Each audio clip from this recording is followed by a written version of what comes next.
Hi గారు, welcome to our channel. ప్రస్తుతం మనతో పాటు దామ బాలాజీ గారు సీనియర్ జర్నలిస్ట్ ఉన్నారు. వారితో ఒకసారి మాట్లాడదాం. నమస్కారం సార్. సార్, ఢిల్లీలో ఎలక్షన్స్ ముంగిట ఎన్డీఏ కూటమి తరపున పవన్ కళ్యాణ్ గారు క్యాంపెయిన్ చేయబోతున్నారు. ఈవెన్ చంద్రబాబు నాయుడు గారు కూడా చేయబోతున్నారు సార్. అయితే పవన్ కళ్యాణ్ గారు క్యాంపెయినింగ్ విషయం పైన ఇప్పుడు ఒక చర్చ జరుగుతుంది. మహారాష్ట్రలో క్యాంపెయినింగ్ చేశారు, అక్కడ ఎన్డీఏ కూటమి విజయం సాధించింది. ఆ తరహాలోనే ఇప్పుడు ఢిల్లీలో కూడా జరగబోతున్నాయంటే ఇప్పటి నుంచే కూడా చాలా మంది మాట్లాడేసుకుంటున్నారు సార్. మరి పవన్ కళ్యాణ్ గారి క్యాంపెయిన్ ఎన్డీఏ కూటమికి ఏ విధంగా హెల్ప్ అవుతుంది సార్ ఢిల్లీలో? ఢిల్లీలో 5వ తేదీ ఎన్నికలు ఉన్నాయి. ఈ రోజు ఒకటి, ఇంకా 4 రోజులు ఉంది. 5వ తేదీ ఎన్నికలు ఉన్నాయి. అయితే ఇప్పుడు ఒక వార్త వైరల్ అవుతుంది. అదేంటంటే పవన్ కళ్యాణ్ని అక్కడ ఢిల్లీలో ఎన్నికల క్యాంపెయిన్కి బీజేపీ వాడుకోవాలనేది ఫస్ట్. ఇది పవన్ కళ్యాణ్తో పాటు చంద్రబాబును కూడా వాడుకోవాలని. ఎందుకంటే పవన్ కళ్యాణ్ తెలుగు వాళ్ళని ఇంప్రెస్ చేయగలడు. చంద్రబాబు అయితే నార్త్ ఇండియన్స్ కూడా ఇంప్రెస్ చేయగలడు. Chandrababu known figure. పవన్ కళ్యాణ్ కూడా నాన్ ఫిగరే, కానీ ఒక యాక్టర్గా అక్కడ పెద్దగా ఆయన తెలీదు. అయితే ఆయనకు ఒక కరిష్మా అయితే ఉంటుంది పవన్ కళ్యాణ్కి కూడా. ఎందుకంటే ఆల్రెడీ మహారాష్ట్ర ఆయన వెళ్ళాడు. ఆ రకంగా మహారాష్ట్రలో 5 సభలు పెట్టారు, 2 రోడ్ షోలు పెట్టారు. పవన్ కళ్యాణ్ తిరిగిన ఏరియాలంతా కూడా ఎమ్మెల్యేలు గెలిచారు. ఎందుకంటే అక్కడ తెలుగు వాళ్ళ పాపులేషన్ కూడా మహారాష్ట్రలో బలంగానే ఉంటుంది. ముఖ్యంగా తెలంగాణ నుంచి అక్కడికి వెళ్ళి సెటిల్ అయిన వాళ్ళు చాలామంది ఉంటారు. అయితే ఢిల్లీలో తెలుగు వాళ్ళు ఎంతమంది ఉన్నారా అనేది ప్రశ్న. ఢిల్లీలో నేను ఇందాక చూస్తే ఒక ఫిగర్ కనబడింది, దాదాపు 30,000 మంది వరకు ఢిల్లీలో ఉన్నారు. అది కూడా 70 నియోజకవర్గాలు ఉన్నాయి ఢిల్లీలో. 70 నియోజకవర్గాల్లో స్ప్రెడ్ అయి ఉంటారు కదా. కాబట్టి ఒక్కొక్క నియోజకవర్గాల్లో ఎంతమంది ఉంటారు అనేది బిగ్ క్వశ్చన్. ఎంతమందిని ఇన్ఫ్లుయెన్స్ చేయగలరు వీళ్ళని. కాకపోతే ఏమంటే బీజేపీకి ఒక సెంటిమెంట్ కూడా ఉంది. పవన్ కళ్యాణ్ని తీసుకెళ్తే అక్కడ 132 సీట్లు మహాయుతికి మహారాష్ట్ర వచ్చాయి కదా. ఇక్కడ 70 నియోజకవర్గాల్లో, ఎందుకంటే బీజేపీకి చాలా టైట్గా ఉంది అక్కడ. ఆపుకే ఎడ్జ్ కనిపిస్తుంది. కాంగ్రెస్ విరమించుకుంది. కాంగ్రెస్ కానీ గట్టిగా ఉంటే బీజేపీ గెలిచే అవకాశం ఉంది. అందుకని కూడా కాంగ్రెస్ విరమించుకుంది. కాంగ్రెస్ ఆపు కలిసి ఉంటే ఈజీగా ఉండేది విన్ను కూడా. కానీ అక్కడ రాహుల్ గాంధీ ఆపుతో కలవలేదు. సో దానివల్ల ఏమైంది, ట్రయాంగిల్ అవుతుంది. మనం కానీ గట్టిగా ఉంటాయని సైలెంట్ అయిపోయింది కాంగ్రెస్. దానివల్ల బీజేపీ విన్నింగ్ అవకాశాలు తగ్గిపోయినాయి. ఆప్ మళ్ళీ గెలిచే అవకాశం ఉంది. అందుకని బీజేపీ శాయశక్తిలో పోరాడుతుంది. మొత్తం దేశంలో ఉండే పెద్ద పెద్ద బీజేపీ నాయకులు, యోగి లాంటి వాళ్ళంతా కూడా అక్కడ దింపుతుంది.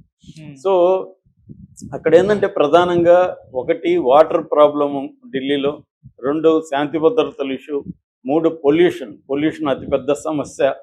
ఇలాగ అనేక ఇష్యూల మీద ఢిల్లీలో పోరాటం జరుగుతుంది.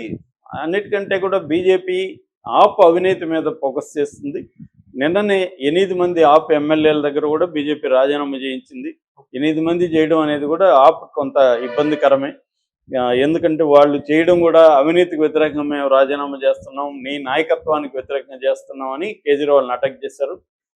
అయితే కేజ్రీవాల్ తెలివిగా తన మీద కేసులు పెట్టిన తర్వాత, ఆయన జైల్లోంచి బయటకు వచ్చిన తర్వాత సీఎంగా తను బయటకు వచ్చాడు. ఆరుషిని, ఆమె పేరు ఆతిషిని పెట్టాడు సీఎంగా. అలాగా కేజ్రీవాల్ కూడా వ్యూహాత్మకంగా వ్యవహరిస్తున్నాడు. ముందు నుంచి కూడా కేజ్రీవాల్ బీజేపీకి తలనొప్పి. ఎందుకంటే కేజ్రీవాల్ కూడా హిందుత్వవాది. కేజ్రీవాల్ కూడా బీజేపీ లాంగ్వేజ్ మాట్లాడతాడు.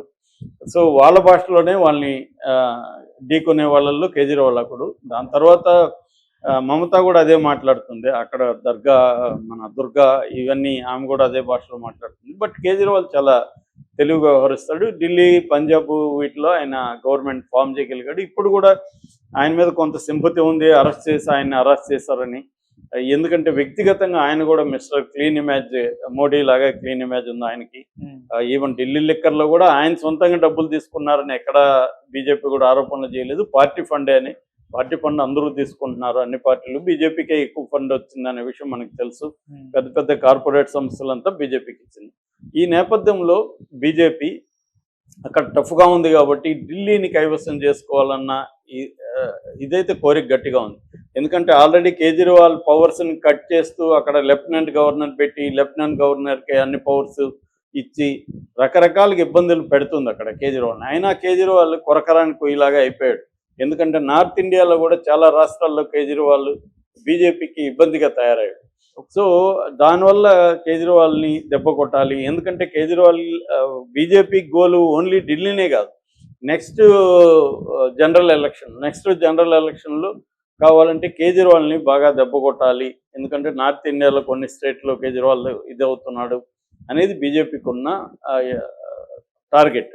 అందుకని బీజేపీ చాలా గట్టిగా ట్రై చేస్తుంది. ఈ క్రమంలో పవన్ కళ్యాణ్ అక్కడ తీసుకెళ్ళి ప్రచారం చేయిస్తే సెంటిమెంట్గా కొంత హెల్ప్ అవ్వచ్చు. అట్లాగే కొంతవరకు అక్కడ నార్త్ ఇండియాలో కూడా పవన్ కళ్యాణ్ అభిమానులు ఉండే అవకాశం ఉంది. తెలుగు వాళ్ళు అక్కడక్కడ ఉన్నారు. తెలుగు వాళ్ళే కాకుండా సౌత్ ఇండియా నుంచి కూడా అక్కడ పాపులేషన్ లెక్కేసుకుంటే కొంత పెరగచ్చు. సో అలాగే సౌత్ ఇండియాలో పవన్ కళ్యాణ్ తెలియని వాళ్ళు ఎవరు ఉండరు. అలాగా అక్కడ కొన్ని లక్షల మంది అయితే ఓటర్స్ పవన్ కళ్యాణ్ ఇన్ఫ్లుయెన్స్ చేయగలరు లక్షల మంది ఓటర్లను. కాబట్టి ఆ కౌంట్ వేసుకొని బీజేపీ పవన్ కళ్యాణ్ తీసుకెళ్దాం అనేది ఉంది. పవన్ కళ్యాణ్ కూడా తాను నేషనల్ లెవెల్లో ఫోకస్ కావాలని, నెక్స్ట్ బీజేపీతో కలిసి ఆంధ్రప్రదేశ్లో తాను సీఎం క్యాండిడేట్గా ప్రొజెక్ట్ అయ్యి వెళ్ళాలి. ఎందుకంటే పవన్ కళ్యాణ్కి కూడా తక్కువ ఏజ్ ఏమి కాదు. ఆయన కూడా 53, 54, 55 వరకు ఉన్నాయి. సో దానివల్ల ఆయనకి ఇంకో నెక్స్ట్ 5 ఏళ్లలో ఆయన సీఎం కావాలని ప్లాన్ చేసుకుంటే కనీసం 10 yearsలోనే అవుతాడు. అది లేకుండా ఆయన ఎప్పటికీ డిప్యూటీ సీఎం, చంద్రబాబు సీఎం లేదా లోకేష్ సీఎం అనుకుంటా ఉంటే ఆయన జరగదు. ఆయన ఇప్పుడు స్ట్రాటజిక్గా చంద్రబాబు సీఎం అని అంటున్నాడు, ఎందుకంటే లోకేష్ సీఎం కాకూడదు అనేది అతని ప్లాన్ కాబట్టి అలా వెళ్తున్నాడు. కానీ చంద్రబాబుని ఇరుకును పెట్టే విధంగా ఆయన ప్లాన్ చేస్తున్నాడు. దీనికి ప్రధాన కారణం ఏంటంటే పవన్ కళ్యాణ్కి బీజేపీ అండగా ఉంది. మోడీ, అమిత్ షా అండగా ఉన్నారు కాబట్టి చంద్రబాబు కూడా ధైర్యంగా పవన్ కళ్యాణ్ ఎదుర్కొనే పరిస్థితి లేదు. లేకపోతే చంద్రబాబు అనేక వ్యూహాలు వేయగలడు, పవన్ కళ్యాణ్ ఎక్కడ కంట్రోల్ చేయగలడు. కానీ కంట్రోల్ చేయలేని పరిస్థితి ఏర్పడింది ఆయనకి. తన సొంత కొడుకుని కూడా డిప్యూటీ సీఎం చేసుకోలేని పరిస్థితుల్లోకి చంద్రబాబు వెళ్ళిపోయాడు.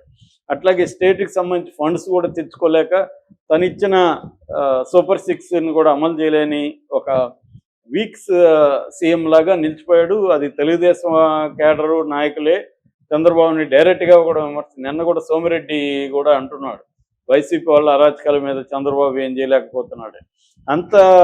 అంటే ఇంత వీకెస్ట్ సీఎంని ఎప్పుడు చూడలేదని తెలుగుదేశం వాళ్ళే పెడుతున్నారు. అంటే కారణం ఏంటంటే దీని వెనుక అనేక అంశాలు ఉన్నాయి. చంద్రబాబు అవన్నిటిని అధిగమించి ధైర్యంగా పోయే పరిస్థితి చంద్రబాబుకి లేదు. దీనికి ప్రధాన కారణం ఏంటంటే బీజేపీ చంద్రబాబు మీద డిపెండ్ అవ్వకుండా జగన్ని కూడా స్ట్రాంగ్గా ఉంచుతూ ఒక పక్క జగన్ని కంట్రోల్లో పెట్టుకుంటుంది. అట్లాగే జగన్ని పొలిటికల్గా కిల్ చేయాలని బీజేపీ అనుకోవట్లేదు. సో ఇలా ఉంచుతూ పవన్ కళ్యాణ్ని మెల్లమెల్లగా పెంచుకుంటూ, పవన్ కళ్యాణ్ వెనక కాపు సామాజిక వర్గం ఒక 20-25% ఉంది కాబట్టి, అట్లాగే మిగతా అభిమానుల కూడా సంఖ్య కూడా ఉంటుంది కాబట్టి పవన్ కళ్యాణ్ పెట్టుకొని ఎన్టీఆర్ కమ్మ, చంద్రబాబు కమ్మ కాకుండా ఎన్టీఆర్ని సపోర్ట్ చేసే కమ్మ వర్గం ఒకటి ఉంది. దాన్ని పెంచుకోవడం ద్వారా ఈ సెక్షన్లు కలుపుతూ బీసీలో పట్టు పెంచుకొని సొంతంగా ఎదుగుదాము అనేది